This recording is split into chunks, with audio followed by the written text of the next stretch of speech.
শিব কেন সতীকে মায়ের আসনে বসালেন? তিনি সতী, শিবের প্রাণের অর্ধাঙ্গিনী, তার শক্তির আধার।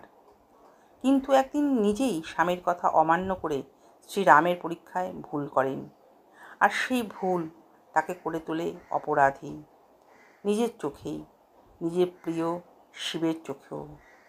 আর সেই অপরাধ বোধেই তিনি আত্মবলি দেন যজ্ঞে।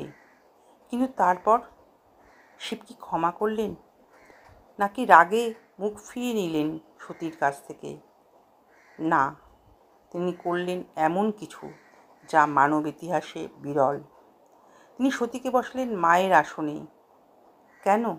চলুন জানি আজকে শিবকথা সিরিজে।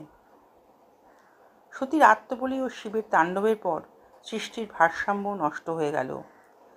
তাণ্ডব থামাতে বিষ্ণু সতীর দেহ খণ্ড করে ফেললেন, আর সেই খণ্ড পড়ল ভারতবর্ষের বিভিন্ন স্থানে।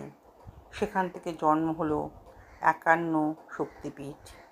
এই শক্তিপীঠে পূজিত হতে লাগলেন সতী, মা দুর্গা, মা কালী, মা ত্রিপুরা, মা তারিণী রূপে। শিব জানতেন সতী শুধু তার পত্নী নন, তিনি জগৎজননী, শক্তির মূল আধার।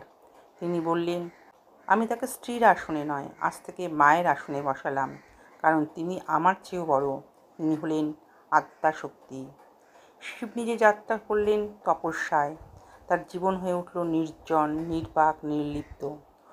সতী তখন শক্তিরূপে পৃথিবীতে পূজিতা হতে লাগলেন। অবশেষে জন্ম নিলেন পার্বতী রূপে। ইনি পুনর্জন্মে সতী, আর শিব আবার গ্রহণ করলেন তাকে, এইবার আরও গভীর সম্মান আর প্রেম নিয়ে।